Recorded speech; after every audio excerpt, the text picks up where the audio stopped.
Hi guys, welcome back to another episode of It's Unscripted. I'm Vanshika And I'm Srishti.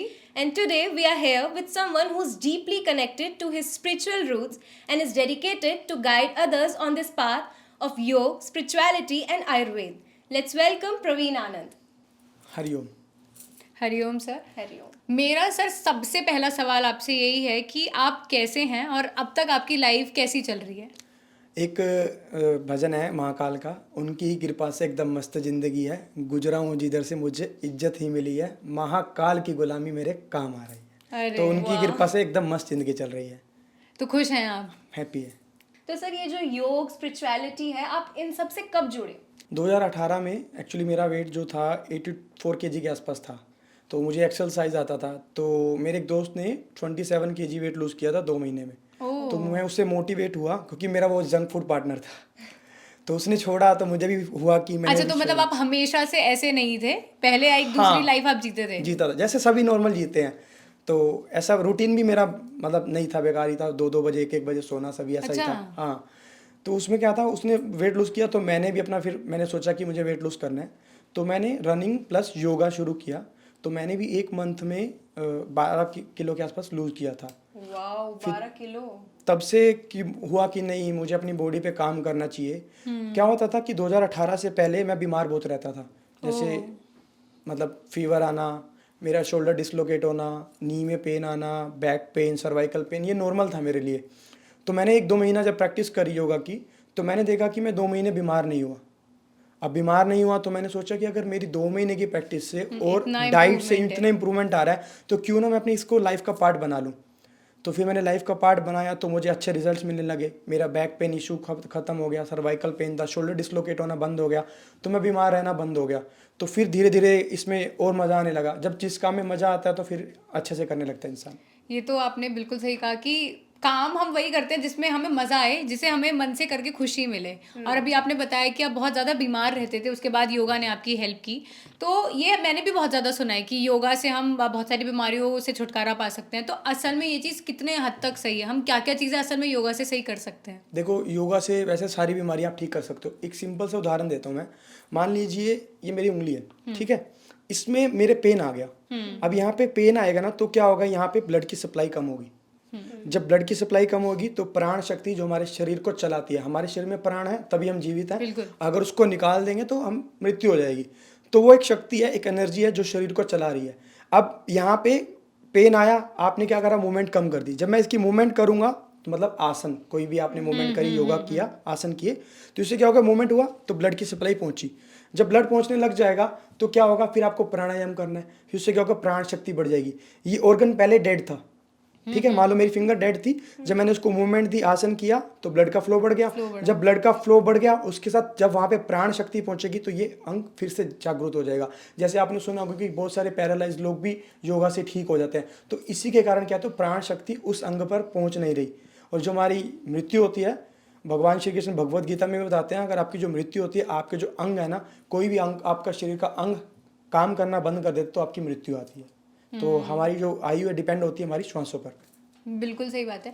एक चीज़ और मैंने सुनी है, जैसे आपने भी बताया कि आप पहले एक दूसरी ज़िंदगी जीते थे, उसके बाद आपने योग को अपनाया। बट योगा में सबसे इम्पोर्टेंट चीज़ जो है वो फ्लेक्सिबिलिटी होती है, जो बचपन से अगर कोई कर रहा है तो आसानी से आ जाएगी, कोई बड़े होके अगर उसको अपना रहा है तो उसके लिए बहुत मुश्किल है। तो अगर कोई अभी स्टार्ट करना चाहता है, सपोज मैं अभी स्टार्ट करना चाहती हूँ, तो कैसे हम उस चीज़ को फिर अभी कर सकते हैं? हाँ, आपने बहुत ही अच्छा क्वेश्चन पूछा कि अगर कोई नया पर्सन फ्लेक्सिबिलिटी बढ़ाना चाहे या योग शुरू करना चाहे तो वो कैसे कर सकता है। देखिए, सबसे पहले आपको खुद को मोटिवेट करना है कि मुझे करना है, तभी आप कर पाओगे। और दूसरा क्या है कि आपको प्रैक्टिस करनी है किसी चीज़ को। अगर आप ठान लोगे कि मुझे करना है, और प्रैक्टिस डेली चाहिए, आपको रिजल्ट मिलता रहेगा धीरे धीरे।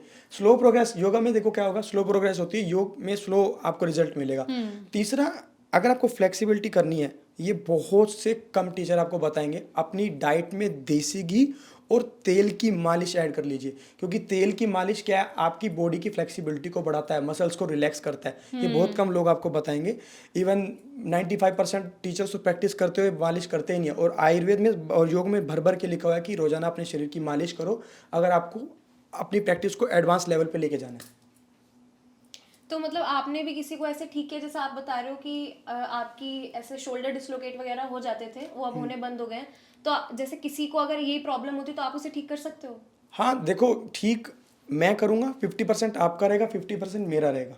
क्योंकि अगर आप एफर्ट नहीं लगाओगे, मान लो कोई डॉक्टर ने बोला कि आपको बुखार है या फीवर है और आपको आइसक्रीम नहीं खानी, तो अगर आप आइसक्रीम खा रहे हो डॉक्टर की दवाई तभी काम नहीं करेगी। तो अगर 50% आप दोगे, 50% मैं दूंगा, मेरा दोनों का 100% तभी बनेगा। जैसे मान लो अभी मैंने एग्जांपल भी दिया, बैक पेन है, वो धीरे धीरे ठीक हो जाएगा। अपनी डाइट को चेंज करना है, अपने लाइफस्टाइल को चेंज करना है और अपने योगा आसन करने हैं। स्लो प्रोग्रेस मिलेगा बट डेफिनेटली 101% आप ठीक हो सकते हैं। तो उससे बड़ी बीमारियां भी ठीक हो जाती हैं या छोटी मोटी? योग में सब बीमारियां ठीक कर सकते हैं। योग की पहली परिभाषा ये है, आत्मा से परमात्मा का मिलन। सीधी सी बात है, जो आत्मा से परमात्मा का मिलन करवा लिया उसके लिए तो बीमारियां क्या ही चीज़ है। मेरा अगला सवाल आपसे यही है कि वात, पित्त और कफ ये क्या होता है, इसके बारे में आप थोड़ा डिटेल में हमें बता दीजिए। देखो, वात पित्त कफ हमारी शरीर के एक 3 दोष होते हैं, जिसे इस पे बॉडी डिपेंड होती है। इसके अनुसार हमारी बॉडी में बीमारियां आती हैं। अगर ये असंतुलित होते हैं तो इसके बिगड़ने से शरीर में बीमारियां आती हैं। अगर ये बैलेंस है तो शरीर में बीमारियां नहीं आएंगी। अब इसको बैलेंस करने के लिए, जैसे हमारा शरीर 5 तत्व से बना है, अग्नि, वायु, आकाश, पृथ्वी और जल। अब उसके बाद ये बैलेंस करने के लिए फिर आपको वात पित्त कफ इन तीनों को संतुलित करना पड़ेगा। अब इसको संतुलित करें कैसे, सबसे पहला क्वेश्चन यही आता है। आपको वात से 80 रोग आते हैं कम से कम, और पित्त से 40 रोग आते हैं, कफ से 20 रोग आते हैं। और जो वात मतलब हमारा जो कफ का स्थान है, हमारा सर से लेके हमारे छाती तक का जो स्थान होता है वहाँ पे कफ होता है, जो स्थान होता है जैसे। ठीक है। और छाती से लेके जांघों तक, हमारी थाइस तक, वो हमारा होता है पित्त का स्थान। ठीक है। और थाई से नीचे का जितना भी पैर के अंगूठे तक का है वो हमारा होता है वात का स्थान। इसको अगर आपको बैलेंस करना है, जैसे मान लीजिए किसी के शरीर में वात बढ़ रहा है, वात मतलब वायु बढ़ना। अब उसको बैलेंस कैसे करें? बैलेंस करने के लिए सबसे मोस्ट इंपॉर्टेंट जो बताया गया है मेडिसिन, मालिश, शरीर की मालिश, जो वात को कंट्रोल करती है। अब किस तेल से करनी है वो पूरा डीप में चले जाओगे। मान लो गर्मी चल रही है तो आपको नारियल के तेल से करनी है। बरसात का मौसम है तो आपका तिल के तेल से हो जाएगी। जैसे ठंडी का मौसम, अब विंटर्स चल रहे हैं तो आप सरसों के तेल से मालिश कर सकते हो। तो ये मालिश तो तेल गरम या गुनगुना नॉर्मल? तेल, हाँ। अच्छा। वात को कंट्रोल करने के लिए गुनगुना तेल। अगर गर्मी ज़्यादा है तो आप गुनगुना नहीं करेंगे, मौसम के अनुसार आप कर सकते हो। फिर उसके बाद अपनी डाइट में चेंज करना पड़ेगा वात के लिए। मान लीजिए जैसे दही, लस्सी, चावल, केले, छोले, राजमा, जो वात को बढ़ाती है, ठंडी चीज़ें जो वात को बढ़ाएंगी। आइसक्रीम होगी, जैसे ये चीज़ें, ठंडा पानी हो गया, जंक फूड हो गया, ये वात को बढ़ाती हैं। और वात के बढ़ने से 80 रोग आते हैं कम से कम। और जैसे कि हमारा बालों का झड़ना हो गया, नींद का ना आना, चिड़चिड़ापन जुकाम होना, सर दर्द भी, ये सारी वो सब उसमें आएगा आपका कफ में। अच्छा। Arthritis pain, back pain, sciatica pain, और जितनी भी महिलाओं से रिलेटेड प्रॉब्लम्स है वो वात के बढ़ने से आती है, वात के मतलब असंतुलित होने से आती है, क्योंकि उसका स्थान नाभि या जांघों के पास का होता है, तो उसके आती है। अब आगे बारी आती है पित्त की। पित्त का स्थान हमारा नाभि के आसपास का होता है, छाती से नाभि के आसपास। मान लीजिए शरीर में गर्मी बढ़ गई आपकी, तो उसको कंट्रोल कैसे करना है? आपको ठंडी चीज़ें खानी है। आइसक्रीम नहीं, आइसक्रीम नहीं, आइसक्रीम वो गलत हो जाएगा। आइसक्रीम आपके शरीर के लिए बनी नहीं। सोचने का विषय है। सब बहुत लोग खाना खाने के बाद आजकल ट्रेंड चल गया कि आइसक्रीम खानी है डेजर्ट में। हाँ, ये डेजर्ट में चाहिए, वो बिल्कुल ही गलत है। मूर्खपंती कर रहे हैं हम सब के सब। कैसे, मैं बताता हूँ। देखो डीपली, अब आपने पूछा आइसक्रीम के बारे में। हमारे जो पेट का टेम्परेचर है अंदर बॉडी का कितना होता है? 38 इतने डिग्री सेल्सियस के आसपास होता है, ठीक है। और आइसक्रीम का टेम्परेचर क्या होता है? तो माइनस में ही जाता होगा, 5 डिग्री माइनस में भी होता है, इतना टेम्परेचर होता है। अब आपने खाना खाया, खाना खाने के बाद हमारे शरीर में अग्नि बनती है। अब अग्नि क्या होती है? गर्म। अग्नि का नेचर गर्म, ठंडा। और उसके बाद आपने ठंडा डाल दिया, तो यहीं से बीमारियां शुरू हो रही हैं सारी। आजकल यूथ खाना खाया, चलो आइसक्रीम। हमारी फैमिली खुद फॉलो करती है, मतलब हमारी फैमिली नहीं मान रही, बाहर के लोग मान रहे हैं, जो क्वेश्चन पूछ रहे हैं कि कैसे ठीक होना है। बट ये यूथ गलत जगह पर जा रहा है। आइसक्रीम हमारे देश के लिए बनी भी नहीं हुई, वैसे देखा जाए तो हमारी बॉडी के लिए बनी नहीं हुई। हमारे शरीर का नेचर क्या पहले ही गर्म है, और उसने आइसक्रीम डाल दी, उसके बाद आपके क्या होगा? बीमारियां शुरू हो गई। अच्छा, ये ठंडे गर्म का कनेक्शन ये इस चीज़ में भी है कि मैंने अक्सर सुना है कि खाना खाने के जस्ट बाद में नहाने नहीं जाना चाहिए। हाँ, वही सीधी सी बात है। देखो आपकी बॉडी, जब भी आपने खाना खाया ना, क्या होता है, आपकी जो सारी शरीर की एनर्जी क्या होती है? पेट की तरफ डाइवर्ट होती है। आपने कभी नोट किया, खाना खाने के बाद नींद आती है आपको? हाँ। आती है ना, आलस आता है, लेजीनेस आता है। वो किस लिए आता है? क्योंकि पेट में ना, जब आपने खाना खाया, सारी एनर्जी शरीर पेट की तरफ भेजता है डाइजेस्ट करने के लिए। अब जब एनर्जी पेट की तरफ चल गई, नींद आने लगती है, तो माइंड की तरफ से क्या हो गया? ब्लड भी इधर भागता है, सारा ब्लड भागा, एनर्जी इधर भागी, तो क्या होगा? आपको फिर रिलैक्स करना पड़ेगा। तभी बोला जाता है कि अगर आपने पहले के समय में नोट किया हो कि दोपहर के समय में खाना खाने के बाद ना सभी दुकान अपनी सब बंद करते थे, सोते सोते थे। हैं। तो वो रीजन था। तो पहले क्या ये एक अच्छी हैबिट है कि खाना खाने के बाद सोना चाहिए या बेकार हैबिट है? बेकार हैबिट तब है जब आप 40 मिनट से ऊपर सो रहे हो। अच्छा। लोग क्या करते हैं, खाना खाया 2-3 घंटे के लिए सो गए, वो गलत है। वो आपके वेट को इंक्रीज करेगा, वजन को बढ़ाएगा। क्योंकि डाइजेस्ट करने के लिए आपको, क्योंकि शांति चाहिए, रिलैक्स चाहिए, क्योंकि उस टाइम पे ना माइंड काम नहीं करता, माइंड लेजीनेस आती है। तब लेजीनेस आ रही है उस टाइम पे, काम कभी करेगा नहीं दिमाग। तो उस पर हम आप 20 से 40 मिनट आप सो सकते हो एज पर आयुर्वेद। तो वो ज़्यादा नहीं है, उसके अकॉर्डिंग आप सो सकते हो।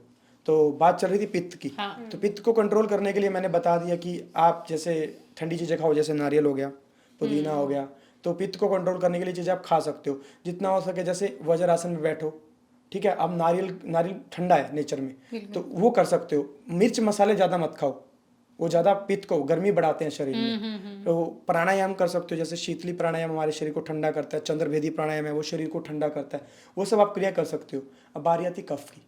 कफ का स्थान होता है छाती से ऊपर का, और ज़्यादातर कफ के रोग क्या होते हैं? आंखों में दर्द होना, सर्दी खांसी जुकाम, ठीक है, बालों का झड़ना, टेंशन, माइग्रेन, ये सब, डिप्रेशन हो गया, यहीं से आते सब कुछ बीमारियां। आपने क्या हुआ, कफ का स्थान यहाँ है, ठंडी चीज़ें खाई, कफ बढ़ेगा। अब उसको कंट्रोल कैसे करना है? मालिश से भी कर सकते हो, ठीक है, मालिश से भी कर सकते हो। उसके लिए आपको जैसे शहद वाला पानी हो गया, गुनगुना पानी हो गया, गुड़ हो गया, ये चीज़ें आप खा सकते हो। वो शहद और गुड़ बहुत बढ़िया उपाय है, मतलब कफ को मेल्ट करता है वो। अब कफ को मेल्ट करने के लिए आपको ठंडी चीज़ें नहीं खानी, अच्छा, क्योंकि ठंडक पहले ही बढ़ी हो शरीर में, और तो उसके बाद आपको ठंडी चीज़ों को अवॉइड करना है। बिल्कुल छोड़ दें या थोड़ा थोड़ा वैसे खा सकते हैं? देखो क्या है, हाँ, अब डिपेंड होता है। जैसे हर चीज़ का ना, जैसे मान लो सुबह क्या होता है हमारे शरीर में, वात बढ़ रहा होता है सुबह के टाइम पे। दिन के टाइम में पित्त बढ़ता है, दिन गर्मी होती है ना, सूर्य हमारे सर पे होता है, तो गर्मी बढ़ रही थी पेट में। बॉडी का नेचर भी ऐसे है, वात, पित्त और कफ, सुबह, दिन और रात, अच्छा, ठीक ऐसे है। तो आपको सुबह आपके मतलब वात, जैसे नॉर्मल खाना खाना है, खिचड़ी खा ली, दलिया खा लिया, फ्रूट्स खा लिए, खा सकते हो। दिन के टाइम पे गर्मी बहुत होती है, तो दिन के टाइम पे आपको ठंडी चीज़ें खा सकते हो, दही, लस्सी, ये चीज़ें बहुत खा सकते हो दिन के टाइम पे। अब यही कफ रात के टाइम पे बढ़ता है। कफ क्या है, शरीर में ठंडक बढ़ा रहा है, और जब आपके शरीर में ठंडक बढ़ा रहा है, तो रात को आपने सुना होगा दही नहीं खानी चाहिए, बिल्कुल सुना है ना। वो इसलिए नहीं खानी चाहिए कि आपको जैसे कफ बढ़ा हुआ है और ठंडी चीज़ें आप खा रहे हो, वो कफ को बढ़ा देगा, तो इसलिए जितना हो सके अवॉइड करना चाहिए। तो ये स्थान होते हैं। अब ऐसे हमारे, जैसे हमारा शरीर भी बना हुआ है, जो पैदा होने बच्चे से लेकर 14 साल के बच्चे का होता स्थान, वो ज़्यादा कफ में बीमारी ज़्यादा आती है, कफ की बीमारी उसको ज़्यादा आती है। हमारी एज के जो है, यंग एज के हैं, 14 साल से लेकर 40 साल के एज के जो बच्चे हैं, मतलब हम हैं यंग वाले हैं, तो उनको पित्त की बीमारियाँ, मतलब पित्त ज़्यादा बढ़ेगा। और जैसे कि उससे ऊपर जाओगे, जैसे बुजुर्ग हो जाएंगे, उनके घुटनों में दर्द होना, कमर में दर्द होना, आजकल तो सारी बीमारियाँ आ गई हैं एक ही शरीर में, क्योंकि लाइफस्टाइल बिगड़ गया है। बिल्कुल बिल्कुल। वही पूछना चाहती थी कि मतलब किसी एक इंसान के अंदर ये तीनों ही ज्यादा हो सकते हैं? हाँ। कि वात भी ज्यादा, पित्त भी ज्यादा, कफ भी तीनों ज्यादा? हो सकते हैं ज़्यादा, क्योंकि क्या है, मान लो आपने अपने लाइफस्टाइल को बिगाड़ दिया, आप अपोजिट चल रहे हो। शाम के टाइम पे आपने जैसे दही खा ली, कफ को बढ़ा दिया। सुबह के टाइम पे आपने क्या करा, जो दिन में खाना था वो सुबह के टाइम पे खा लिया, तो आपने लाइफस्टाइल को पूरा चेंज कर दिया, वो तेरा डिसबैलेंस हो जाएगा। सबसे पहले अपने लाइफस्टाइल को चेंज कीजिए। मान लो आपकी लाइफस्टाइल को क्या है, सुबह ब्रह्म मुहूर्त में उठो जैसे, तो ये इस तरीके से आप चेंज कर सकते हो धीरे धीरे अपनी लाइफस्टाइल को। अच्छा, ब्रह्म मुहूर्त के टाइमिंग्स क्या होता है और उसमें उठने के फायदे क्या क्या होते हैं? देखो, ब्रह्म मुहूर्त में उठने का टाइम सुबह 4 बजे से लेके आप 5:30-6 बजे तक उठ सकते हो। मतलब अब जरूरी नहीं है कि आप इस टाइम में उठो, कुछ लोग ग्रस्त में हैं, उनका लाइफस्टाइल ऐसा है कि रात को ऑफिस से ही लेट आ रहे हैं। अब हर कोई ब्रह्म मुहूर्त को कैसे फॉलो करेगा? धीरे धीरे अपने लाइफस्टाइल को चेंज कीजिए, एकदम से कभी कोई भी आप चेंज नहीं कर सकते।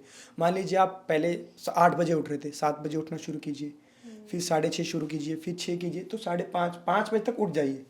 अगर आप देखो ब्रह्म मुहूर्त में उठने का सबसे बड़ा फायदा क्या है, जितने भी हमारे मतलब पूरी कंट्री के रिच पर्सन है ना, या जिन्होंने अपनी लाइफ में सक्सेस पाया है, वो ब्रह्म मुहूर्त में उठते थे, उठते हैं अभी भी। क्या है फायदा? मान लो आप 10 बजे सो गए, आप 4 बजे उठ रहे हो और 10 बजे उठ रहे हो, 6 घंटे आपको काम करने के लिए ज्यादा मिल गए। बट आराम करने के तो कम हुए। काम करने का देखो, आराम एक शरीर को जो चाहिए ना, अगर आपका हार्ड वर्क ज़्यादा है, मान लो आप 2-3 घंटे का योग अभ्यास कर रहे हो, आसन कर रहे हो, तो आपके शरीर को 6 से 7 घंटे की नींद चाहिए। आप 10 बजे सोए, 4 बजे उठे, 6 घंटे की नींद तो हो गई पूरी। वो क्या है, हमने अपने लाइफस्टाइल को उस हिसाब से सेट कर दिया कि मुझे 8 घंटे की नींद चाहिए। 8 घंटे की नींद आज के टाइम में अगर आप ले रहे हो तो आप बीमार ज़्यादा होगे, थॉट ज़्यादा आएंगे, डिप्रेशन में ज़्यादा होगा, लेजीनेस ज़्यादा आएगा। 8 घंटे की नींद उसको चाहिए, जैसे एक आर्मी मैन है, पर आर्मी मैन नहीं लेता 8 घंटे की नींद, वो नहीं लेता, उसको चाहिए क्योंकि वो पूरा चौकस रहना पड़ता है, उसको एक्टिव रहना पड़ता है। बहुत अच्छा एग्जांपल दिया आपने। तो उस तरीके से आप कर सकते हो। नहीं, इससे मेरे दिमाग में एक और क्वेश्चन आ रहा है कि ऐसा होता है ना कि रात को नहीं नहाना चाहिए। जैसे मैं हूँ ना, मैं एक नाइट शार्प पर्सन हूँ कि मतलब मेरे को रात को नहा के सोना पसंद है इंस्टेड ऑफ सुबह उठ के नहाना वाली चीज, जैसे बाहर के लोग नहाते हैं। अरे मैं सुबह नहाती हूँ, इट्स नॉट लाइक मैं सुबह नहाती नहीं हूँ, but I prefer night showers instead of मतलब दिन में नहाना। मेरी मम्मी मुझे बहुत डांटती है कि तेरी तबीयत इसलिए खराब रहती है क्योंकि तू रात को नहाती है इंस्टेड ऑफ सबसे बड़ा रीजन यही है। देखो मैंने अभी बताया था कि कफ बड़ा होता है रात को, मतलब ठंडक बढ़ी हुई है शरीर, जब भी आप नहाते हो एक ठंडक महसूस होती है, रिलैक्स मिलता है। मूड खराब हो, डिप्रेस चल रहा कोई भी, नहा लो, एक रिफ्रेशमेंट फील होता है। अगर कभी आपने नोट किया है जब किसी की डेथ होती है तो उसके बाद नहाया जाता है, नहाया जाता है ना, पता क्यों? वो जो सारा स्ट्रेस चल रहा होता है ना उसके बाद एक बार एक्टिव हो जाता है, मतलब रिलैक्स हो जाता है, ये रीजन है उसके पीछे। वो मतलब माइंड काम हो जाता है एक बारी के बाद। अब आपने रात को नहा लिया, ठंडक शरीर में बढ़ी हुई है, रात को वैसी शरीर में ठंडक बढ़ी। और एक एग्जांपल और देता हूँ मैं, हमारा शरीर ना ब्रह्मांड से कनेक्ट है। दिन में सूर्य होता है, रात में चंद्रमा होता है। दिन में हम सारे काम करते हैं, रात को हम रिलैक्स करते हैं। उसके पीछे रीजन पता क्या है? हमारा बॉडी उससे कनेक्ट है। हमारे शरीर में भी सूर्य जैसे एक जठराग्नि होती है, वो एक्टिव होती है, सूर्य नाड़ी दिन में एक्टिव होती है, सूर्य नाड़ी और चंद्र हाँ, नाड़ी। तो उसके बाद रात को चंद्र नाड़ी एक्टिव होती है। तो उस तरीके से काम करता है। अब आपने नहा लिया, पहले ही चंद्र नाड़ी एक्टिव है बॉडी की, और वुमेन में तो वैसे ही चंद्र नाड़ी वैसे डोमिनेंट होती है। अच्छा, ठीक है, हाँ, जो वुमेन का डोमिनेंट रहता है वो चंद्र नाड़ी रहता है। आजकल उल्टा हो गया, वैसे वुमेन को गुस्सा ज़्यादा आता है। तो उसके बाद इसलिए वुमेन शांत मानी जाती है क्योंकि इसीलिए अच्छा, माँ का आंचल देखा कभी? क्या देखा है? माँ का आंचल मतलब माँ प्यार करती है कैसे हाँ करती है, हाँ हाँ। पिता प्यार करता है कैसे करता है, तो उसमें थोड़ा डिफरेंस ये है। हाँ। तो इस तरीके से क्या आप रात को नहाइए, वो गर्मी के दिनों में आप कर सकते हैं। okay. गर्मी के दिनों में क्या होता है, क्योंकि गर्मी बढ़ी हुई है तो शरीर में भी गर्मी बढ़ी है, तो बॉडी के टेम्परेचर को नॉर्मल करने के लिए बैलेंस हो जाएगा। बट ये आप अगस्त तक कर सकते हैं, ठंडी के दिनों में नहीं कर सकते। तो इस तरीके से आपकी लाइफ स्टाइल में आप चेंज करते रहोगे धीरे धीरे, तो आप ठीक होने लग जाओगे। सबसे बड़ा रूटीन है दिनचर्या।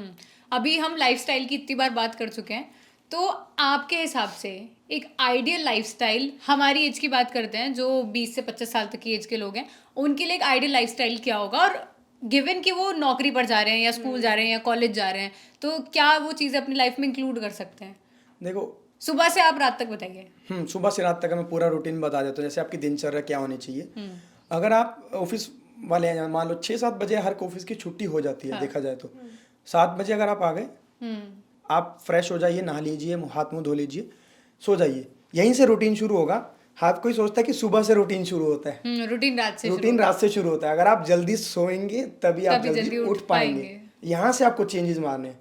आप मान लीजिए 10 बजे उठ गई, अब आपके शरीर को ना आदत थी 8 घंटे की, आप 11 बजे सो रहे हैं, लेट सो रहे हैं, जितना लेट सोगे उतना ज़्यादा नींद मांगेगा शरीर, क्योंकि थका हुआ था, आपने उसको देर दी। 10 बजे सो गए, आप 5 बजे उठ गए, कितने घंटे की नींद हो गई? 7 घंटे की नींद बहुत होती है एक इंसान के लिए। अब 7 घंटे की नींद होगी, 5 बजे उठ गए, 5 बजे उठे, आपने नहा लिया, फ्रेश हो गए, ब्रश व्रश किया, जो भी आपने किया, जो आपका डेली लाइफ रूटीन है वो 1 घंटे में हो जाता है।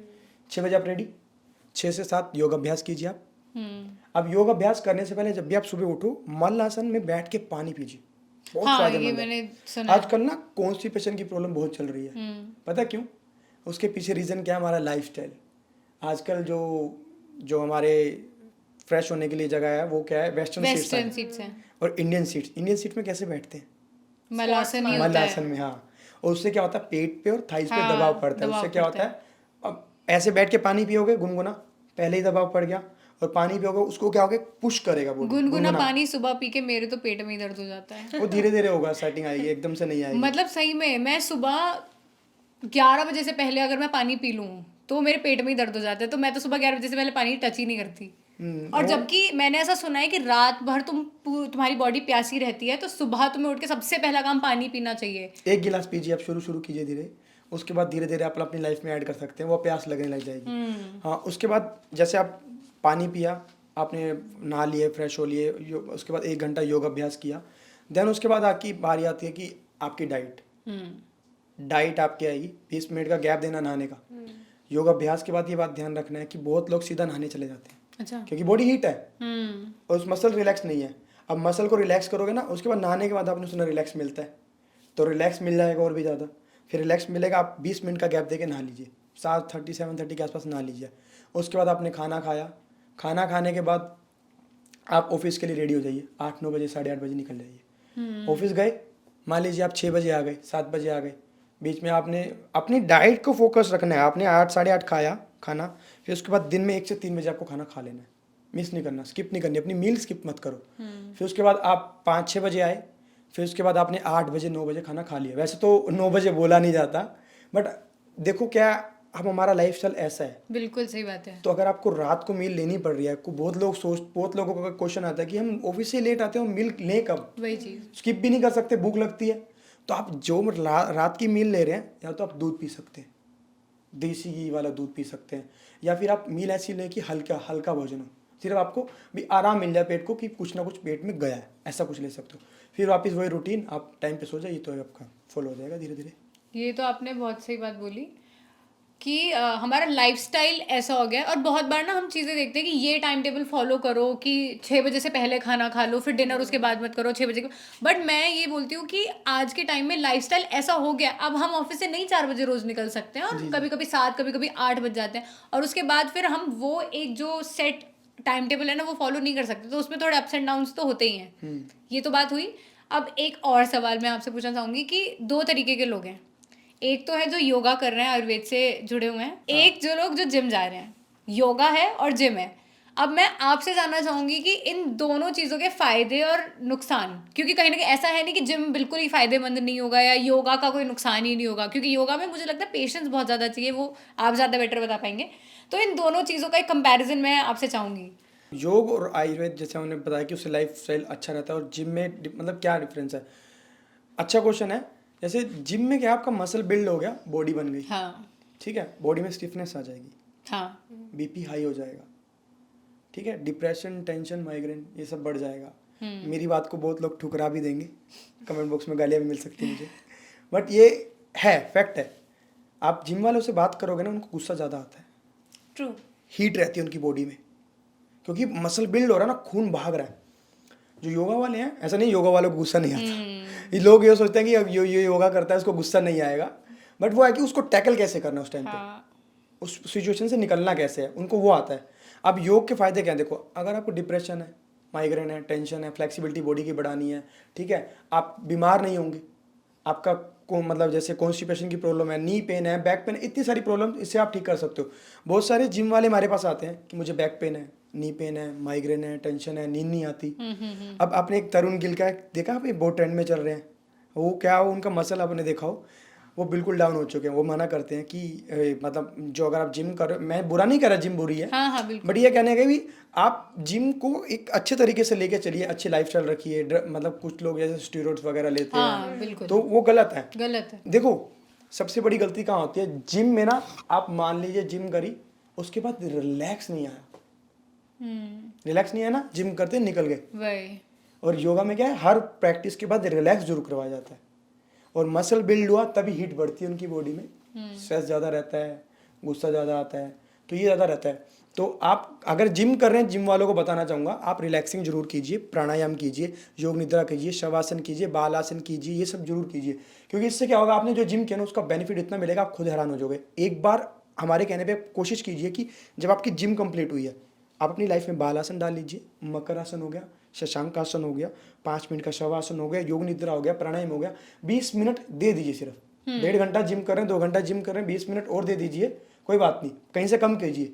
उसके बाद अपनी लाइफ में ड्रास्टिक चेंज पाओगे, अच्छा, बहुत ज़्यादा चेंज आएगा। बट मेरे को लगता है कि योगा का प्रोसेस थोड़ा स्लो होता है, जैसे आपने भी बताया कि योगा में पेशेंस चाहिए, तो योगा थोड़ा स्लो, जिम भी है slow process, but comparatively gym थोड़ा ज़्यादा फास्ट मुझे लगता है। बट फिर जिम सिर्फ फिजिकल उसको अपीयरेंस को ठीक करता हाँ है, और हाँ योगा mind को मेंटली, भी हाँ बढ़ाता ये चीज़ मेरे को भी लगती है कि अगर तुम्हें मेंटली हील होना है, क्योंकि कहीं ना कहीं योगा स्पिरिचुअलिटी से कनेक्टेड है, आयुर्वेदा से कनेक्टेड है, तो अगर तुम्हें वो डिवाइन एनर्जी फील करनी है, शांति चाहिए, तो योगा बेस्ट ऑप्शन है। जिम पे आप अपने शरीर पे काम करोगे, हाँ बाहरी शरीर पे, सही बात है। और योग से आप बाहरी शरीर पे काम करोगे, आंतरिक शरीर पे काम करोगे, और अपने अध्यात्म पे भी काम करोगे। बहुत और सही मतलब कनेक्ट हो सकते हो। जिम में आप ऐसा कुछ नहीं फील कर सकते। तो जिसमें तो वैसे भी लाउड म्यूजिक होता है, लोग अपने कानों में लगा के बस डंबल्स फेंक रहे होते हैं इधर उधर। आपने योगा में कभी सुना है ऐसा लाउड म्यूजिक? नहीं नहीं, यो वहाँ हमेशा शांत। वही चीज है ना, योगा सुन के दिमाग में पीस Peace, आता है हाँ। कि शांति आ रही है, और जिम सुनते ही रेज आती है कि वह उठाओ करो। हाँ, योग में ये होता है। और योग में थोड़ा पेशेंस चाहिए, ऐसा नहीं है, पेशेंस हर फील्ड में चाहिए, हर फील्ड में चाहिए। बट योग में आपको ये है कि आपको पेशेंस ज़्यादा चाहिए। योग में अगर कोई आ रहा है, ऐसा नहीं उसको रिजल्ट जल्दी नहीं मिलेंगे। अगर आप पूरा 100% दे दो ना, आपको रिजल्ट उसमें भी जल्दी मिलेंगे। बट ये आपको पेशेंस रखना पड़ेगा, रूटीन को फॉलो करना पड़ेगा। महीने में एक बार मेरे पास क्लाइंट आए थे, उनका नी का ऑपरेशन होना था। तो उनको डॉक्टर ने बोला कि आप ऑपरेट करवा लो, नी रिप्लेसमेंट। नी रिप्लेसमेंट करवा लो।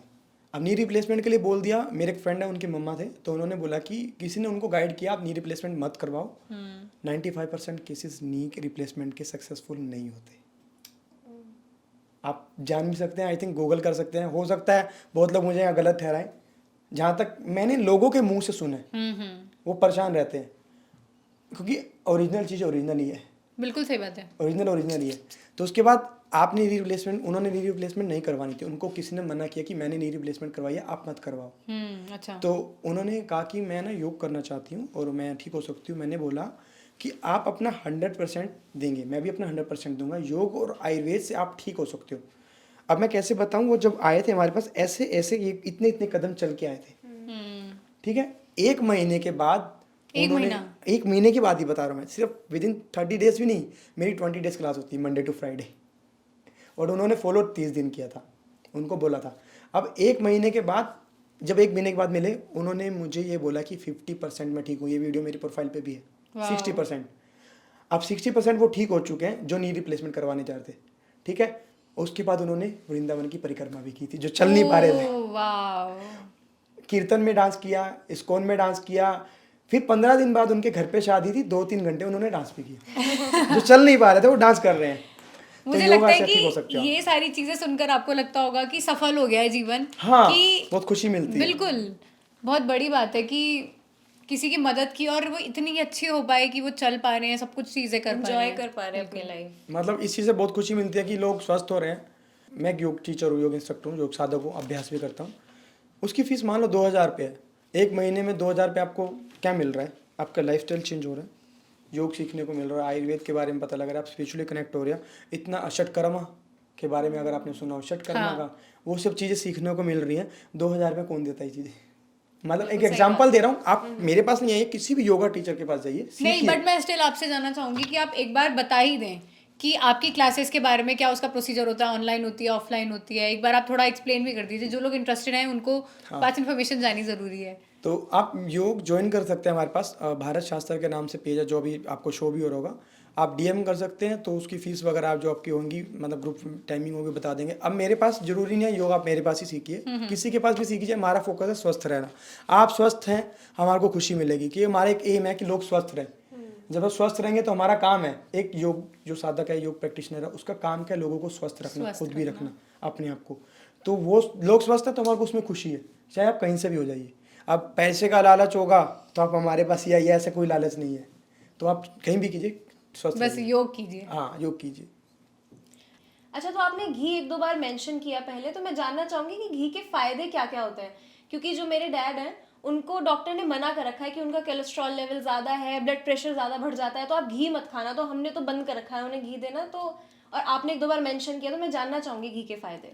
देखो, घी के फायदे क्या क्या है। पहले के समय में लोग ज़्यादा फिट रहते थे, वो घी खाते थे। डालडा रिफाइंड तो होता ही नहीं था कहीं, घी होता था। उनकी आयु कितनी होती थी? 90 तो आराम से बहुत आराम से टच कर जाते थे और फिट रहते थे तब भी। आज के टाइम में कैसे हो गया कि वो लोग 40 में ही घुटने दर्द हो रहे हैं, शरीर दर्द हो रहा है, बैक इशू सबको है। 20 में ही हो रहा है। मेरे हो गया था खुद, मैं जब योग में नहीं था तो मेरे भी हुए थे ये सब चीज़ें। तो बता रहा हूँ कि घी खाओ। मैं घी नहीं खाता था पहले, अब मैं घी दबा के खाता हूँ। मतलब दिन के मेरे 5-6 चम्मच देसी घी के है ही है। 5-6 चम्मच? हाँ, मतलब इतने हैं। तो इससे ज़्यादा भी होता है कई बारी, तो 2-3-5 इतना चला जाता है। तो आप इतना अपनी लाइफ में 1-2 चम्मच रखिए। अब देसी घी के फायदे क्या क्या? आपकी हड्डियाँ मजबूत, नसें मजबूत, ठीक है, आपका जो पाचन क्रिया है वो मजबूत रहेगा। कॉन्स्टिपेशन की जिनको प्रॉब्लम है, बाल जिनके ज़्यादा झड़ते हैं, जिनका कफ बहुत ज़्यादा बढ़ा हुआ है, तो आंखों की समस्या, इनके लिए जिनके जैसे खराटे ज़्यादा आते हैं, एक बूंद नाक में देसी घी डाल दीजिए, आपने सुना भी होगा कभी, तो उससे बंद हो जाते हैं। तो ऐसे बहुत सारे फायदे हैं देसी घी से। देसी घी से आप अपनी शरीर की आयु बढ़ा सकते हैं, अंगों की आयु बढ़ा सकते हैं। अब आपने बोला कि कोलेस्ट्रॉल लेवल बढ़ जाएगा, मना किया हुआ है। कोलेस्ट्रॉल लेवल तो फिर आप डालडा और रिफाइंड भी खा रहे थे, तब तो नहीं सोचा किसी ने। अगर आपको देसी घी खा लेंगे तो आप फिट नहीं हो जाएंगे, फिर डॉक्टर के पास जाएगा कौन। तो आप एक काम कर सकते हैं, मेरे कहने पे योग आयुर्वेद में लिखा हुआ है कि आप, आयुर्वेद में लिखी हुई बातें, 1 महीना स्किप कीजिए डालडा और रिफाइंड को, देसी घी पे डिपेंड होइए, फिर देखिए फर्क है कि नहीं, फिर आपको फर्क नजर आएगा। तो आप ये ट्राई कर सकते हैं। तो अभी आपने भी बताया कि आप 5-6 चम्मच घी खा ही लेते हैं, आप रेकमेंड भी कर रहे हैं कि 2-3 चम्मच तो खा ही लो। तो ऐसा भी कुछ है कि वो घी हम खा तो रहे बट उसको डाइजेस्ट करने के लिए हमें फिर मेहनत भी करनी पड़ेगी? थोड़ी बहुत देखो मेहनत, आप किसी चीज़ को आप खा रहे हो, मान लो आपने प्रोटीन इंटेक किया, हाँ, तो प्रोटीन इंटेक करने के लिए उसको डाइजेस्ट तो करना पड़ेगा। बिल्कुल। अब क्या है, एक तो चम्मच से कुछ नहीं हो, 1 चम्मच से कुछ नहीं होता देसी घी। आपने 2 चम्मच देसी घी पे प्रश्न उठा दिया, जो आप जंक फूड मैदा खा रहे हो, पिज्जा बर्गर, उस पर कोई प्रश्न नहीं उठाता। कोल्ड ड्रिंक पी रहे हो, उसके इतने नुकसान है, उस पर कभी प्रश्न नहीं उठाया। अच्छा, आप आइसक्रीम खा रहे हो, उसके इतने नुकसान है, इस पर कभी प्रश्न नहीं उठाया। 2 चम्मच देसी की जो ज्यादा फायदेमंद है, उस पर प्रश्न सब उठा देंगे। आपने मुझे आईना दिखा दिया। ये मेरे को बहुत बार बार आता है क्वेश्चन कि हम नहीं, 2 बिल्कुल। देसी घी खाएंगे, हमारा कोलेस्ट्रॉल लेवल बढ़ जाएगा, हम बीमार हो जाएंगे, ये हो जाएगा, कोई डाइजेस्ट कैसे होगा।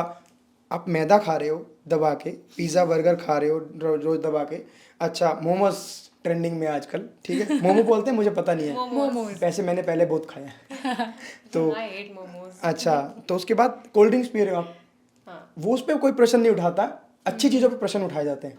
ये तो बिल्कुल सही बात है, हमेशा सच को ही अपने आप को प्रूव करना पड़ता है कि वो सच है, झूठ ये तो बात। सब मान ही लेते हैं। हाँ बस। वही मेरे को भी 2-3 लोगों ने बोला था, मतलब वो फैट लॉस के लिए कि घी छोड़ दो, लेकिन मैंने नहीं छोड़ा। मतलब मेरे को बहुत पसंद है, रोटी पे घी, सब्जी में घी, बहुत फायदेमंद साग, मतलब हर चीज पे घी मुझे बहुत घी आपकी बॉडी की फ्लेक्सिबिलिटी को भी बढ़ाएगा। मैं ना जब योग शुरू कर रहा था, तो मेरी ना फ्लेक्सिबिलिटी बढ़ नहीं रही थी। तो मैंने, मतलब अब मेरे को कोई गाइड कर, 2019-18 की बात है, उस टाइम ना योग का इतना ट्रेंड नहीं था ट्रेंड, बट लॉकडाउन के बाद बहुत ज़्यादा ट्रेंड हाँ। लगा। तो 18-19 में जब मैंने शुरू किया था, तो मुझे ना योग में आगे इस फील्ड में इंटरेस्ट था, क्योंकि मैं स्वस्थ रह रहा हूँ तो क्यों ना करूँ उसको, और मेरी इतनी सारी बीमारियां खत्म हो गई।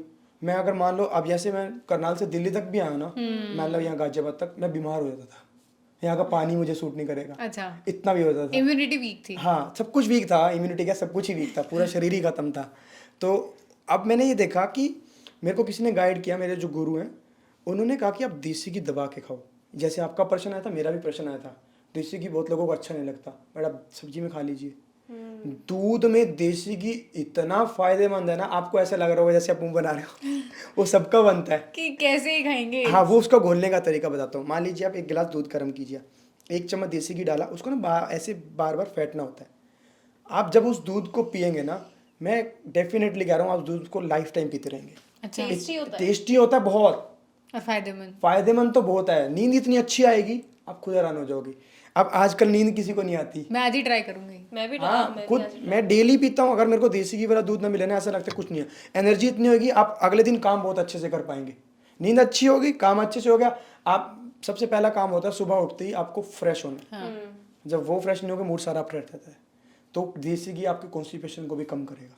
इतने फायदे हैं देसी घी के, बाल झड़ना बंद हो गए, आंखों के लिए फायदेमंद है, नींद अच्छी आ रही है, फ्लेक्सिबिलिटी बढ़ रही है, तो क्यों ना खाऊं देसी घी में। जो मैदा है, मैं पिज्जा खा रहा हूँ, उससे क्या फायदा मिल रहा है मुझे?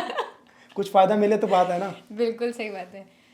आप जब आए भी थे तो आपने ये ऐसे लगाया हुआ है, तो इसको कहते क्या हैं और क्या आप किस लिए लगाते हैं, क्या ऐसा क्यों करते हैं, मतलब इसके बारे में आप थोड़ा बताइए। ये त्रिपुंड होता है, 3 आड़ी दिखाएं, जो भोलेनाथ जी के भक्त होते हैं वो लगाते हैं।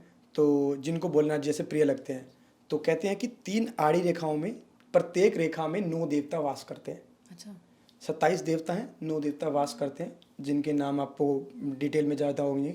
तो इसमें क्या है, आपको प्रभु की आशीर्वाद है। जैसे यहाँ चंदन है, ये जैसे भस्म चंदन होता है, थोड़ी देर के लिए आपको काम पीस देगा, रिलैक्स देगा। अब मान लीजिए आपको 2 घंटे का रिलैक्स मिल गया, अब 2 घंटे आप उस टाइम गुस्से में है तो रिलैक्स मिल गया, तो मन शांत हो गया। इससे क्या होगा, एक पॉजिटिविटी आएगी, सामने वाले को इफेक्ट पड़ेगा कि नहीं ये अच्छा इंसान है, भगवान की तरफ है, मैं उसके बुरा नहीं करूंगा। ये बहुत इफेक्ट पड़ता है। और आपके मन में भी आएगा कि मैंने ये तिलक लगा रखा है, भगवान की तरफ हूँ मैं, तो मैं ये गलत काम करने जा रहा हूँ। ये सच में आती है अंदर से वाइब्स। और क्या है, इसके फायदे बहुत है। जैसे ये हमने यहाँ पे तिलक लगाया ना, ये हमारा आज्ञा चक्कर होता है।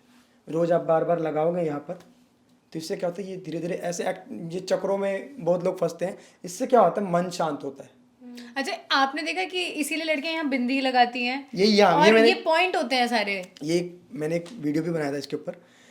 पुरुष यहाँ पे तिलक लगाते हैं, महिलाएं यहाँ पे बिंदी लगाती हैं। ये जो आज्ञा चक्कर है, इससे क्या होता है, ये दबता रहता है। ये दबना अच्छा होता है। हाँ, तो इससे क्या होता है, तो धीरे धीरे आपका रोज दबेगा। रोज तिलक लगाएंगे आप, तो उससे चावल का देखो दाना, ये उतर गया अभी यहाँ से, चावल का दाना लगा होता है, उससे वो दबा रहता है वो पॉइंट। तो उससे क्या होता है, मन स्मरण शक्ति बढ़ जाती है, सोचने की शक्ति बढ़ जाती है। आप जो डिसीजन लेने होंगे जल्दी ले सकते हो, डिसीजन जो आपको लेने होंगे वो, और अच्छे डिसीजन ले सकते हो।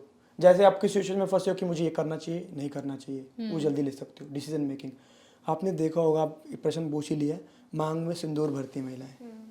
और क्यों भरती है, इसके रीज़न क्या है, जो यहाँ का पॉइंट होता है ना, ये मार्मा पॉइंट होता है, यहाँ पे बहुत नाजुक होता है ये पॉइंट। अच्छा, तो सिंदूर में ऐसी चीज़ें होती हैं जो उसको बैलेंस करती है। तो सिंदूर लगाने से जो सनातन धर्म में कल्चर है ना, जैसे आपने बिंदी लगाई, 16 श्रृंगार होते हैं, ये इसके पीछे रीजन है। ये नाक में आपने जैसे नथुनी डाली, कान में डाली, बिछिया भी जो पैर में पहनते हैं आफ्टर मैरिज, उसका भी रेलेवेंस है। साइंटिफिक रीजन है। इस बात को विज्ञान भी मान रहा है, सनातन धर्म में तो बहुत पहले से लिखी हुई है। बिल्कुल। तो ये बहुत डीप चला जाएगा अगर बात करेंगे तो आजकल कम करते हैं 16 श्रृंगार जिसे बोलते हैं, लगाना अच्छा नहीं सोचते। बट ये इससे औरत की खूबसूरती भी बढ़ती है, महिला की खूबसूरती तो बढ़ती है, उससे वो स्वस्थ भी रहती है। तो सनातन धर्म में देखो, आपको खूबसूरत भी बनाया जा रहा है, और मजबूत भी और स्वस्थ भी। जब आप स्वस्थ हैं तो आपका परिवार भी स्वस्थ रहेगा। सबसे बड़ी बात, औरत अगर स्वस्थ है ना, पूरा परिवार स्वस्थ रह सकता है, क्योंकि वो वही घर को चलाती है, सारे घर को करता धरता वही है। बिल्कुल सही बात है। अच्छा, I can't help but notice जो आपके सिंबल्स बन रहे हैं, आप बता सकते हैं क्या क्या है आपके कुर्ते पे? तो जैसे हमारे 7 चक्र होते हैं, इससे हमारी एनर्जी ऊपर की तरफ जाती है। तो 7 चक्र, जैसे अगर आपने देखा हो कि हमारा सबसे पहला होता है ये लम, ये मंत्र भी होता है, हर चक्र के मंत्र होता है, वम, रम, यम, हम, ओम। प्रेमानंद जी महाराज जी का नाम सुना है आपने? वो इतने बड़े संत हैं, अगर आप उनके प्रवचनों को सुनोगे ना एक बार, आपने भगवत गीता कभी सुनी है, पढ़ी है? तो उसमें कौन किसके बीच में भगवत गीता चल रही है? कृष्ण और अर्जुन। भगवान श्री कृष्ण और अर्जुन के बीच में।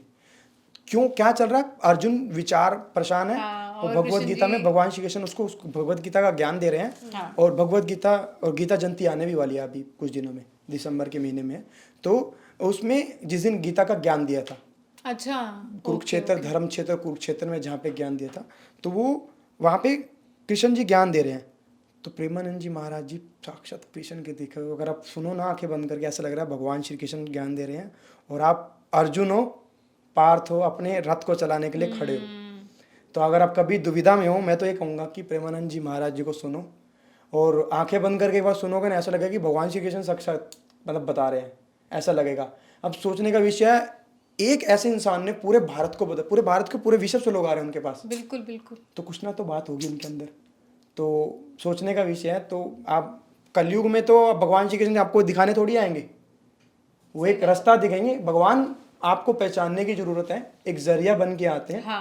अब वो जरिया बन रहे हैं, अब आपने समझना कैसे, वो आपके पहचानना कैसे, वो आपके ऊपर है। आपसे थोड़ी देर पहले डिस्कशन भी कर रहे थे हम लोग कि महाशिवरात्रि के दिन असल में शिव जी और पार्वती जी की शादी नहीं हुई थी।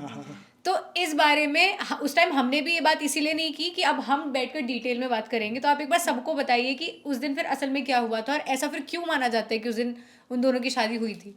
देखो, जिस दिन महाशिवरात्रि के दिन लोग सोचते हैं कि भगवान शिव और माता पार्वती का विवाह हुआ था, नहीं, बिल्कुल ही गलत है ये। अब मान लीजिए किसी बड़े बंदे ने, कोई जो सनातन धर्म का प्रचार कर रहा है, उसने बोल दिया तो हमने मान लिया, क्योंकि हमको नॉलेज नहीं है। अब मान लो मैं योग में हूँ, मैंने आपको बोल दिया ये आसन सही है, तो आप उसको मानोगे ना? बिल्कुल, क्योंकि मैंने बोला, आप उस मेरे पे विश्वास कर रहे हो। तो ऐसे ही वो जहाँ से चला आया वो विश्वास कर लिया गया। जब हमने, मेरे को पढ़ा कि उसमें लिखा है कि महाशिवरात्रि के दिन भगवान भगवान भोलेनाथ जी ने अपने दर्शन दिए थे लिंग रूप में, ब्रह्मा जी और विष्णु जी को, जो उनका विवाद चल रहा था, उन्होंने अपने लिंग रूप में दर्शन दिए थे। उस दिन उनका एक सोचो बर्थडे कह सकते हो आप, जैसे अपना मतलब दर्शन दिए थे। पहले वो ज्योति रूप में थे, फिर उन्होंने लिंग रूप में दर्शन दिए थे। तो उस दिन विवाह नहीं हुआ था। और माता पार्वती और भगवान शिव का जो विवाह हुआ था, उसमें आपको शिव महापुराण के विदेश्वर संहिता के पार्वती खंड के 34वें 35वें अध्याय में मिल जाएगा कि भगवान शिव और माता पार्वती का विवाह मार्गशीर्ष मास में हुआ था, जो कि दिसंबर का महीना, अंग्रेजी कैलेंडर के अनुसार दिसंबर का महीना बनता है जो चल रहा है। और एक कोई नक्षत्रों के अनुसार कोई सोमवार बनता है, वो कोई आपको एक एस्ट्रोलॉजर ही बता सकता है, मुझे नहीं पता उसके बारे में। अब एक महीने में 4 सोमवार होते हैं, अब चारों सोमवार को ही मान लो। अब आप घर में कभी शादी आती है तो पूरा महीना एंजॉय करते हैं। हाँ। अब हम जो जगत के पिता हैं उनका विवाह आ रहा है तो क्यों ना एंजॉय करें। बिल्कुल सही बात है। तो हर मंडे को आप व्रत भी रख सकते हो। अब ये महीना चल रहा है तो आप व्रत भी रख सकते हो, तो उसमें आप मतलब उस दिन उस महीने में विवाह होता। ये आपको शिव महापुराण के विदेश्वर संहिता के पार्वती खंड में मिल जाएगा 35वें अध्याय में, कि असल में उस दिन उन लोगों की शादी नहीं हुई थी, महाशिवरात्रि में नहीं हुई थी। वो आपको विदेश्वर संहिता में मिलेगा, ठीक है, शुरू में रुद्र संहिता में आसपास ऐसे मिलेगा। मतलब शुरू के पन्नों में आपको मिल जाएगा, ये शिव महापुराण शुरू होती है तभी मिल जाएगा आपको। ठीक है। अच्छा, मुझे एक और क्वेश्चन ये पूछना था कि ऐसे बोलते हैं कि लड़कियां शिवलिंग की पूजा नहीं कर सकती। अब मैं ना बचपन से किसी मतलब मुझे सारे भगवान बहुत पसंद है, बट मैं अलग से कनेक्टेड शिव जी से ही फील करती हूँ, और मैं बचपन से शिवलिंग की पूजा करती आई थी। बट रिसेंट में 1-2 साल से मेरे को ऐसे सुनने में आया कि नहीं नहीं तुम पूजा मत करो, तुम शिवलिंग को नहीं छू सकती। तो इसका मतलब ऐसा सच में होता है कि हम शिवलिंग को नहीं छू सकते? नहीं, ऐसा कुछ नहीं है। भगवान शिव जगत पिता हैं, जगत पिता है। आप अपने पापा को कभी पिता को टच नहीं किया, तो फिर जो जगत पिता है उसको क्यों नहीं टच कर सकते? ये तो हो गया एक फैक्ट की बात। शिव महापुराण में साफ साफ लिखा हुआ है कि महिलाएं मतलब पुरुष स्त्री सभी प्राणियों को, सभी प्राणियों में जानवर भी आते हैं। हम प्राणी हैं, महिलाएं प्राणी नहीं है क्या? प्राणी है ना वो भी, तो वो सब स्पर्श कर सकते हैं। एक भ्रम फैलाया गया है कि महिलाएं, ये पता है मेरे ख्याल से जहाँ तक मुझे लगता है मुगलों के समय में आया था कि तुम महिलाएं हो। वो लिंग को कैसे समझते हैं? लिंग देखो, संस्कृत शब्द में ना काफी सारे मीनिंग हो जाते हैं। हाँ। लिंग मतलब किसी चीज का चिन्ह, जैसे पुरुषलिंग स्त्रीलिंग। अब मैं पुरुष हूँ, मेरा चिन्ह क्या है? पुरुषलिंग। जैसे स्त्रीलिंग एक मतलब आपको रिप्रेजेंट कर रहा है। हाँ। तो शिवलिंग एक शिव का प्रतीक है, तो एक वो ऐसे प्रतीक है, किसी चीज का चिन्ह है, तो आप क्यों नहीं स्पर्श कर सकते? साफ साफ लिखा हुआ है, हर एक को अधिकार है। और एक बेटी अपने पिता को क्यों नहीं टच कर सकती? अब मैं तो कहूँगा आगे से आप कभी मंदिर जाओ तो गले लगा के और फोटो डाल दो कि मैंने स्पर्श नहीं, गले लगाया है। इसी से अभी आपने बोला कि हर एक प्राणी टच कर सकता है, तो अगर तूने या आपने सुना हो कि एक डॉग है, हस्की है, उसमें जो उसका नाम नहीं याद है, वो केदारनाथ उसको लेके, वो हर जगह जाते, केदारनाथ उसको लेकर गए थे और उन्होंने शिवलिंग पर भी उस डॉग के पैर टच कराए, और फिर पूरे इंटरनेट पर हो गया कि ऐसा कैसे कर सकते हैं, एक डॉग को वहाँ ले गए। बट मेरे को मतलब मैं आपका भी उसमें पॉइंट ऑफ व्यू जानना चाहूँगी। मेरा पॉइंट ऑफ व्यू तो यही था कि जिसने सारी सृष्टि बनाई है उसके पास कोई क्यों नहीं जा सकता, और भगवान को किसने बांटा कि ये कुत्ता जाएगा इंसान नहीं जाएगा? तो आप इस पे क्या कहना चाहेंगे? देखो, आज काल भैरव अष्टमी है, तो बहुत बढ़िया क्वेश्चन आपने पूछा। काल भैरव के जो चालक है ना, जिसपे जो उनके साथ चलते हैं, डोग है।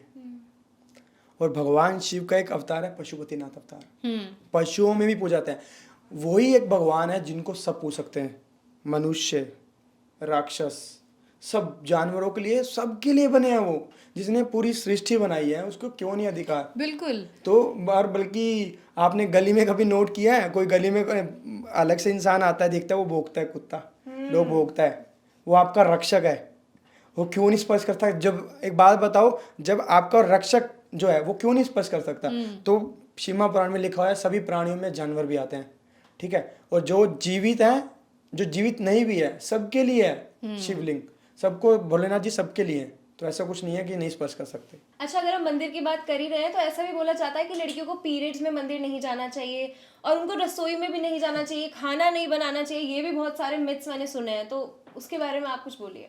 देखो, जो पीरियड्स के टाइम पे ना शरीर में ना वात बड़ा होता है। हाँ। अब वात बड़ा होता है, पहले के टाइम पे क्या होता था, महिलाएं पूरे घर के काम करती, एक्टिविटीज ज़्यादा होती, दूर से पानी भर के लाना, हाँ। घर के सारे काम करना, घर बहुत बड़े बड़े होते थे। तो उसमें क्या होता है, जब पीरियड्स चलते हैं ना एक महिला के, तो वो क्या होता है, थका रहता है, मूड स्विंग्स ज़्यादा होते हैं। तो उसमें क्या होता है, वात बड़ा हुआ है, चिड़चिड़ापन भी थोड़ा सा रहता है। तो उसमें क्या होता है, अब आपने खाना बनाना है, एक खाना में एक एनर्जी फॉर्म होती है, ठीक है। अब चिड़चिड़ापन रहता है, ऐसा नहीं है, बट ये क्या होता है, आप थक ना जाओ, सारे काम अगर आप करोगे, एक महिलाओं को उस टाइम पे क्या कहता था, रेस्ट किया जाता था। आपने सुना होगा कि तुम कमरे में बंद हो जाओ, वो एक अलग फॉर्म में आ गया। उनको ये कहना चाहिए तुम रेस्ट करो, क्योंकि उस टाइम पे खाना बनाना, पानी लाना, ये सब पहले दूर दूर तक, आप तो सुविधाएं सब हो गई हैं। तो अब किसी के घर पे मान लो किसी महिलाओं को पीरियड्स आए हैं, उसके घर पे खाना बनाने वाला नहीं है, क्या वो खाना नहीं बनाएगा? बनाएगा ना। तो ये गलत है। दूसरा, आपको मंदिर नहीं जाना चाहिए। मंदिर जाने का रीज़न क्या है, जब पीरियड्स में फ्लो होता है वो नीचे की तरफ होता है एनर्जी या ब्लड का, और जो मंदिर जाते हैं उसका फ्लो होता है ऊपर की तरफ, अपोजिट हो जाता है। तो उसका रीज़न ये है। इस टाइम पे आपको नाम जप ज़्यादा करना चाहिए। नाम के चिंतन से मन शांत होता है। और इस टाइम पे मन को ज़्यादा शांत करना होगा, मूड स्विंग ज़्यादा होते हैं। तो जब आपका मन शांत होगा, मूड स्विंग नहीं होंगे। तो एक हम ये कर सकते, एक बहुत चमत्कारी उपाय है, हमने बहुत लोगों को बताया है। गुनगुने पानी में 1 चम्मच, आप गर्म पानी में 1 चम्मच देसी घी पा के पी लीजिए, और पी लीजिए। उसमें बहुत ज़्यादा आराम मिलेगा। पीरियड्स के जो पेन होते हैं, हाँ क्रैम्प्स होते हैं उसमें। उसके बाद आप उल्टा लेट जाइए थोड़ी देर। उस क्या होता है, गर्भाशय ना फैलने की कोशिश करता है, जब उल्टे लेटेंगे तो वो फैलेगा नहीं। अच्छा, उसमें आपको रिलैक्स मिलेगा। तो ये कर सकते हैं। ठीक है। तो मेरा आपसे आखिरी सवाल, क्योंकि हम पॉडकास्ट के एंडिंग की तरफ ही चल रहे हैं, तो आपकी लाइफ का कोई एक ऐसा इंसिडेंट, कोई एक ऐसा मोमेंट जिसको आप अपना टर्निंग पॉइंट कंसिडर करते हो, या आपको किसी इंसिडेंट ने बहुत ज़्यादा मूव किया हो? 2019 के आसपास मेरा भी ब्रेकअप हुआ था, मतलब रिलेशनशिप था एक। अच्छा। तो 4-5 साल का था। तो उस टाइम पे काफ़ी सारी चीज़ें ऐसी होती है कि एक जैसे एक आप क्या होता है, एक करियर को सेट करने के लिए आप आगे बढ़ रहे होते हो। तो उस टाइम पे ये चीज़ें होती हैं, तो फिर क्या होता है, एक इंसान कुछ ना कोई गलत कदम उठाने की कोशिश करता है। फिर उस टाइम पे क्या हुआ, मेरे को ना 1 महीना पहले भगवत गीता मिली थी। तो श्रीमद् भगवत गीता के बारे में बहुत सुना था। तो मेरे सामने क्या हुआ, भगवत गीता दिखी। तो मैंने कहा आपके बारे में बहुत सुना है, आज पढ़ लिया जाए। तो मैंने कहा मैं अपना पूर्ण समर्पण दूंगा, बट मुझे पूर्ण समर्पण में मिलना, मतलब मुझे रिजल्ट, जैसे मैं सोचता हूँ कि भगवत गीता में आपको हर प्रश्न का उत्तर मिल जाएगा, तो मुझे प्रश्न उत्तर क्लियर होने चाहिए। तो जब मैंने पढ़ा पहले 2 दिन, तो मुझे इतना चेंज मिला कि इतना कुछ बदल सकता है। तो फिर मतलब आप लाइफ में भगवत गीता जरूर पढ़ो, जीवन में आपको ऐड करनी है कि एक बार पढ़ो। चाहे मैं आपको ये भी बताऊंगा किसकी पढ़ो, एक ये भी बताता हूँ। श्रीमद् भगवत गीता कोई भी उठा लो, साथ में पढ़ो। यूट्यूब पे एक चैनल है सारेगामा भक्ति के नाम से, आप यूट्यूब पे सर्च करो शैलेंद्र भारती भगवत गीता। वो जिस तरीके से बताते हैं ना, आपको ऐसा लगेगा कि भगवान श्री कृष्ण बता रहे हैं। आप आंखें बंद करके पहले कोई श्लोक पढ़ेंगे, अध्याय पढ़ेंगे, अध्याय पढ़ा उसके बाद मतलब पूरा श्लोक पढ़ा, पूरा श्लोक पढ़ने के बाद आपको बताएंगे उसका मीनिंग। वो ऐसे लगा कि मतलब पार्थ है, अर्जुन है, और भगवान श्री कृष्ण जी बता रहे हैं। तो उसके बाद मेरी लाइफ में बहुत सारे चेंजेस आने लगे। जैसे मतलब अपनी लाइफ को मैंने रूटीन को चेंज कर दिया, मतलब गलत काम करने जैसे जो भी चीज़ें थी वो छोड़ दिया मैंने। चेंजेस आते हैं अगर एक बार भगवत गीता पढ़ना शुरू कर दो, बहुत ज़्यादा चेंज आएगा। मैं कहता हूँ कि भगवत गीता आपको एक दूसरा जीवन देगी। मेरे लिए तो दूसरा जीवन है भगवत गीता। अरे वाह। अब मैंने कहा भगवत गीता की जगह पे शिव पुराण पढ़ी, तो मेरा एक जैसे होता है कि एक कनेक्शन हो जाना, दूसरे कनेक्शन से टूट के एक कनेक्शन हो जाना। अगर मान लो किसी को दूसरी लाइफ मिली है, तो मैं कनेक्ट हो गया भोलेनाथ जी से। फिर मेरे मन में इच्छा हुई कि मुझे 12 ज्योतिर्लिंग के दर्शन, हर शिव भक्त का एक सपना होता है कि 12 ज्योतिर्लिंग के दर्शन करना। और भोलेनाथ जी की ऐसी कृपा है कि वो 2021 से शुरू किए थे, अक्टूबर से, और अब तक मेरे 11 ज्योतिर्लिंग के दर्शन हो गए, उनकी कृपा है। तो मतलब उसके बाद बढ़ता गया, कनेक्ट होता गया। जैसे त्रिपुंड लगाना शुरू किया, रुद्राक्ष धारना शुरू किया, मेरी वेशभूषा जैसे कुर्ता पजामा ज़्यादा डालना शुरू कर दिया। तो सभी ये तिलक के ऊपर भी मजाक उड़ाते हैं, मतलब बहुत सारे अभी भी उड़ाते हैं मजाक के, तिलक लगा रहे हैं, हंसते हैं लोग। मुझे उस चीज़ से कोई फ़र्क नहीं पड़ता, क्योंकि आपने अब पूर्ण समर्पण दे दी ना भगवान को, तो वो आपके साथ हैं। और आपको एक बात मैं बताना चाहूँगा, अगर आपने पूर्ण समर्पण भगवान को दे दी ना, 101% आपको फील कराएंगे कि वो आपके साथ है। 101% आपको एनर्जीज फील होंगी, 101%। बट आपको पूर्ण समर्पण देना पड़ेगा अपना। वो आपको एक गूज बम्प भी आएंगे कभी कभार कि हाँ मेरे साथ है, ऐसा फील होगा, वो हो रहा है, ऐसे महसूस होगा।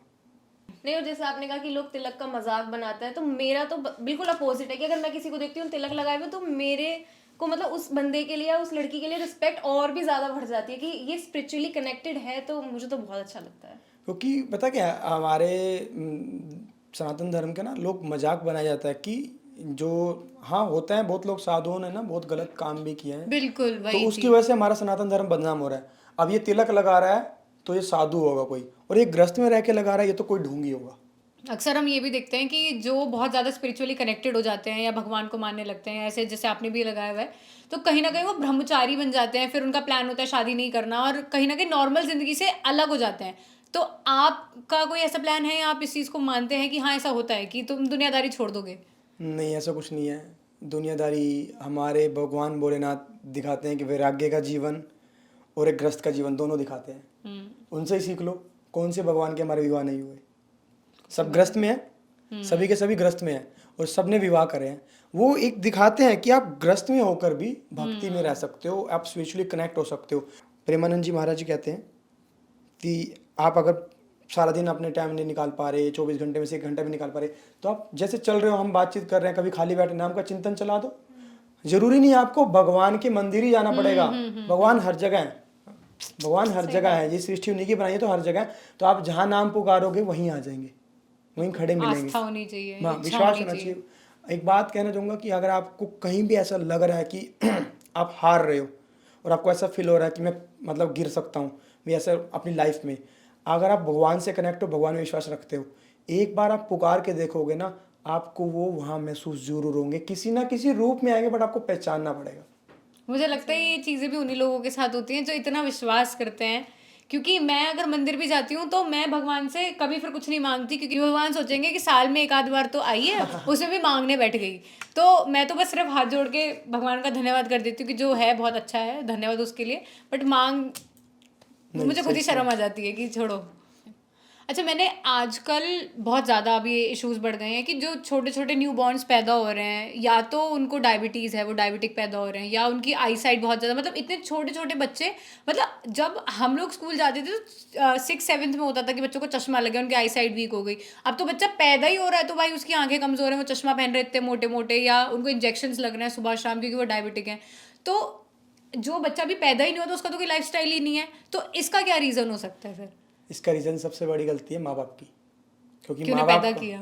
नहीं, माँ बाप की गलती ये है कि उन्होंने जब बच्चा पैदा होता है, आप आजकल सुना होगा बेबी शावर बहुत चल रहा है, हाँ। है ना? वो पुनर्जन्म संस्कार होता है हमारे 16 संस्कारों में से, मतलब 16 संस्कारों में से एक संस्कार होता है, गर्भदान संस्कार, सॉरी। अच्छा। वो गर्भदान संस्कार होता है 16 संस्कारों में से, जो उसको आजकल बेबी शावर कहा जाता है। तो पहले 3 संस्कार होते हैं, मतलब उसमें आपको अपनी लाइफस्टाइल, मदर को और फादर को अपने लाइफस्टाइल को चेंज करना पड़ेगा 1 साल पहले, जब आप बेबी का प्लान कर रहे हो। अच्छा। अपनी डाइट हो गया और आपको जैसे रूटीन हो गया, लाइफस्टाइल हो गया, उसमें आपको पॉजिटिव चीज़ ज़्यादा लेनी है, जैसे सात्विक डाइट लेनी है, आपने भजन कीर्तन ज़्यादा से ज़्यादा सुनना है, तो ये चीज़ें ज़्यादा, नाम चिंतन ज़्यादा करना है। तो उससे क्या होगा, आपका बेबी भी वैसा होगा। और पहले महीने में जैसे बच्चे का धीरे धीरे विकास शुरू होने लगता है, पहले शरीर बनना शुरू होगा, फिर उसके बाद जो 6ठे महीने में जाकर ना बच्चे का मतलब मस्तिष्क का विकास होता है। तो जैसा आप अन्न ले रहे हो ना, माता जो अन्न ले रही होगी, उसके बाद वही इफेक्ट आपके बच्चे के, मतलब आपकी बॉडी पे जो पड़ रहा है वो बच्चे के ऊपर भी पड़ेगा। हाँ। तो वो अगर आप पहले ही प्रिपेयर हो जाओगे तो बच्चे पे वो सही आएगा नहीं। जैसे शुगर हो रहा है आजकल, आंखों का नंबर आ रहा है, जैसे जो चश्मा लग रहा है, तो ये सब चीज़ें हो जाएंगी। दूसरा, अब बच्चा पैदा होने के बाद फिर चश्मा कैसे लग रहा है, आप क्या कर रहे हैं आजकल, टाइम है नहीं किसी के पास, बच्चा खाना नहीं खा रहा, ले फ़ोन, देख वीडियो, यूट्यूब चला दिया, लाल टमाटर, हाँ हाँ टमाटर बड़े मज़ेदार, तो ये चला दिया। तो उसके बाद टमाटर दिखा रहे आप उनको, ये नहीं पता कि इतनी पास से वो देख रहा है। हमारे वहाँ पे इतनी दूर पड़ा होता था, अगर हमने पास से जाके देख लिया इतने में थप्पड़ बज जाता था कि तुम पास गए कहाँ। तो ये डिफरेंस है। माँ बाप पेरेंटिंग में भी डिफरेंस आ गया आजकल तो जेंटल, मतलब बहुत अच्छी बात है, जेंटल पेरेंटिंग चल रही है। हाँ, बट मुझे लगता है कहीं ना कहीं पेरेंट्स को थोड़ा स्ट्रिक्ट होना भी चाहिए। जो आपका बच्चा ना, आपका भविष्य नहीं है, पूरे देश का भविष्य है। क्या पता वो क्या बन जाए, एपीजे अब्दुल कलाम की तरह बन जाए। किसी का भविष्य किसी को पता थोड़ी है वो क्या बनेगा।